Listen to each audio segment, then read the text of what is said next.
Dear students, welcome in our channel. इस video में हम सीखने वाले हैं class 12th subject biology chapter number 12 biotechnology and its applications के बारे में। यहाँ पर हम आज इस चैप्टर को स्टार्ट कर रहे हैं। इसका जो फर्स्ट क्वेश्चन है वो हम यहाँ पर डिस्कस करेंगे।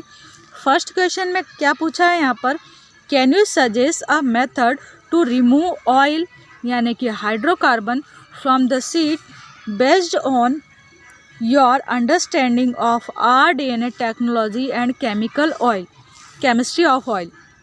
क्या कहा है यहाँ पर कि क्या आप यहाँ पर जो RDNA टेक्नोलॉजी है इसकी हेल्प से जो ऑयल सीड्स होते हैं, जैसे मान लो ये सोयाबीन का एक सीड है या सरसों का सीड है, तो इसके अंदर इसका जो न्यूक्लियस रहता है सेल का, उसके अंदर इस टाइप से DNA प्रेजेंट होता है और DNA के ऊपर जिन प्रेजेंट होते हैं। क्या प्रेजेंट होते हैं? जिन।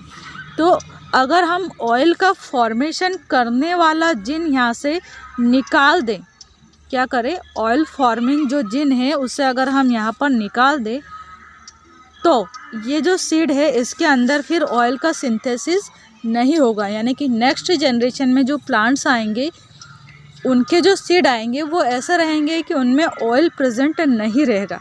तो ये हम कर सकते हैं बायोटेक्नोलॉजी की हेल्प से, यानी कि जेनेटिक इंजीनियरिंग की हेल्प से हम इस टाइप के सीड्स का भी फॉर्मेशन कर सकते हैं। तो इसके लिए हमें क्या करना होगा, अगर हम स्टेप वाइज यहाँ पर प्रोसेस देखें तो क्या कहा है यहाँ पर, to remove oil from the seed using recombinant DNA technology would involve.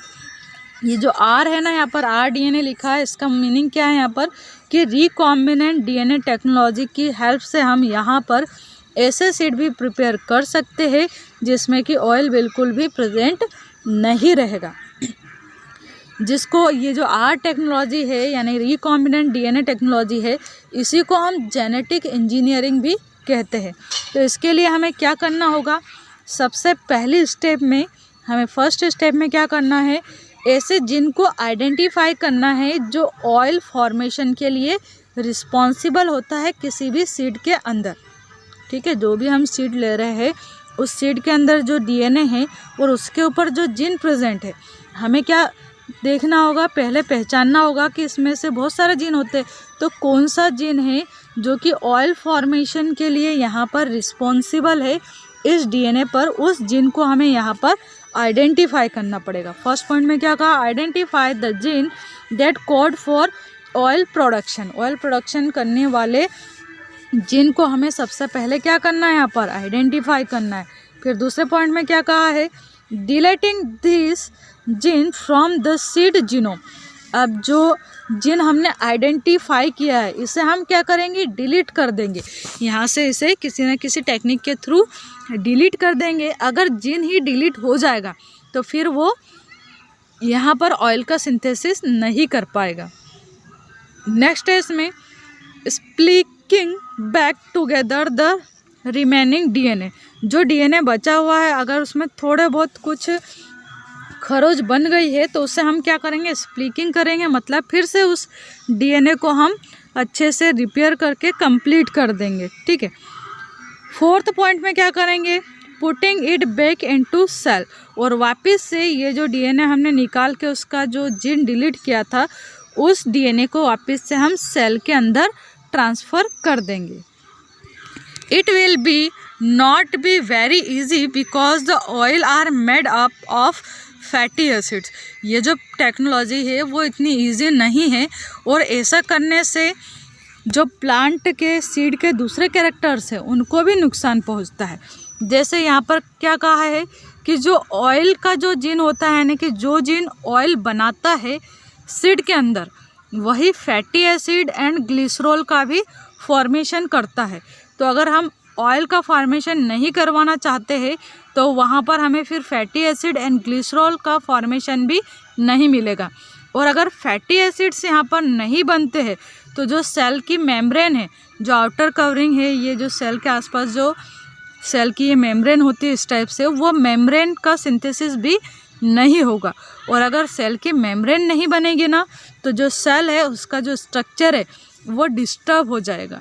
ठीक है, क्या होगा, जो सेल है उसका जो स्ट्रक्चर है वो डिस्टर्ब हो जाएगा।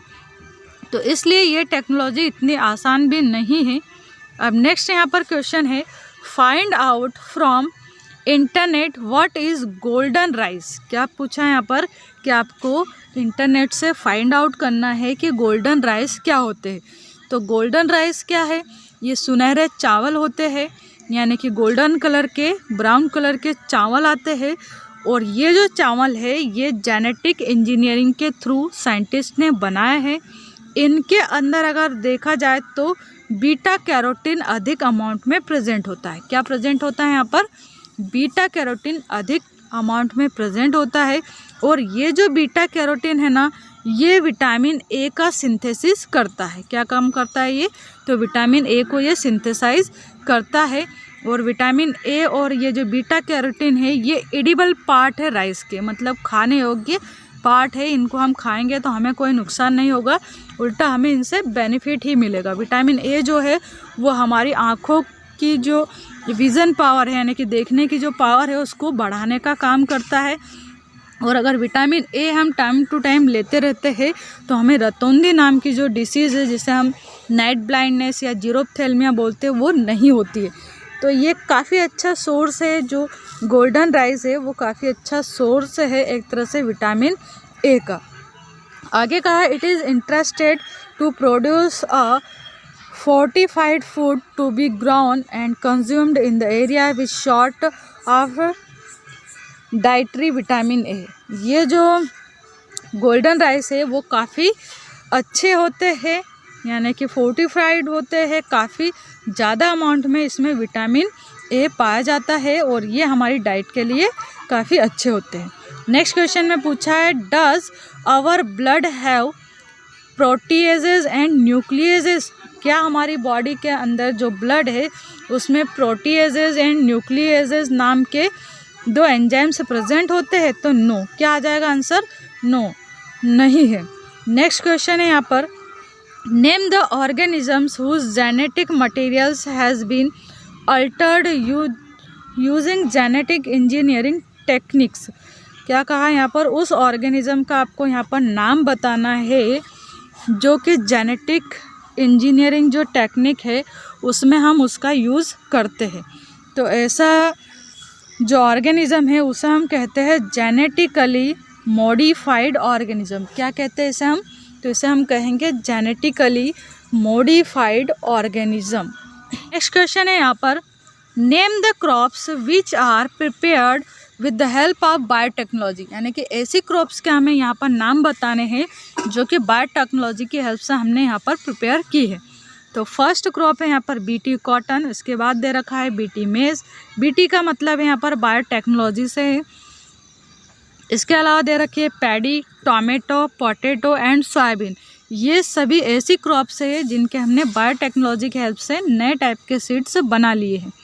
नेक्स्ट क्वेश्चन है यहाँ पर, थ्रू हुम बीटी टॉक्सिन प्रोटीन ओरिजिनेटेड। यानी कि जो बीटी टॉक्सिन प्रोटीन है ये हम किसकी हेल्प से बनाते हैं, तो इसका आंसर क्या है, बाय बैसिलस ओरिजिनेंसिस करके एक यहाँ पर बैक्टीरिया आता है, इसकी हेल्प से हम बीटी टॉक्सिक यानी कि बायोटेक्नोलॉजी की हेल्प से यहाँ पर टॉक्सिन प्रोटीन बना लेते हैं। नेक्स्ट क्वेश्चन है यहाँ पर, by which BT toxin is coded. किसकी हेल्प से हम जो बीटी टॉक्सिन है उसे कोडेड करते हैं, तो क्या नाम है यहाँ पर, by cry genes BT toxin is coded. किसके द्वारा, बाय क्राई के थ्रू हम बीटी टॉक्सिन जो जीन है इसे हम कोड करते हैं। नेक्स्ट है full form of RNAi। RNAi का फुल फॉर्म क्या है यहाँ पर, तो RNA इंटरफेरेंस है। क्या है, RNA इंटरफेरेंस। नेक्स्ट क्वेश्चन है, name the therapy which help in finding of defective ones in order to correct genetic disorder. यानी कि उस टेक्नोलॉजी का हमें नाम बताना है जिसकी हेल्प से हम जो डिफेक्टिव जीन होता है उसकी थेरेपी करके उसे हम रिमूव कर सकते हैं या डिलीट कर सकते हैं, या उस जीन के स्थान पर हम नया जीन ऐड करवा सकते हैं। तो उसे, उस टेक्नोलॉजी को कहा जाता है जीन थेरेपी। क्या कहा जाता है, उसे जीन थेरेपी कहा जाता है। नेक्स्ट 10 नंबर क्वेश्चन है यहाँ पर, give the scientific name of bacteria in which BT toxin forms. उस बैक्टीरिया का हमें नाम बताना है जिसमें बीटी टॉक्सिन का फॉर्मेशन होता है। तो क्या नाम है यहाँ पर? बैसिलस ट्यूरिनजिनसिस। क्या नाम है? बैसिलस ट्यूरिनजिनसिस। ऐसे नेक्स्ट क्वेश्चन है 11 नंबर क्वेश्चन है यहाँ पर, आज का लास्ट क्वेश्चन रहेगा ये। What do you mean by golden rice? Explain. जो गोल्डन राइस है वो क्या है, एक्सप्लेन कीजिए। तो it is a variety of GM rice which is rich in vitamin A. अब ये जो GM है ना, इसका फुल फॉर्म क्या है यहाँ पर? तो जेनेटिकली मॉडिफाइड राइस। क्या है ये GM? तो जेनेटिकली मॉडिफाइड राइस है ये, जिसको हम गोल्डन राइस कहते हैं। और ये विटामिन ए का एक अच्छा सोर्स है, यानी कि इसमें विटामिन ए काफ़ी अधिक अमाउंट में प्रेजेंट होता है। तो ये थे हमारे आज के 11 मोस्ट IMP शॉर्ट एंड 1 इसमें लॉन्ग वाला क्वेश्चन था थोड़ा सा, और ये क्वेश्चन जो है 1 या 2 मार्क्स में पूछे जाते हैं। आई होप आपको ये वीडियो अंडरस्टैंड हुआ होगा and thank you so much for watching this video. Thank you.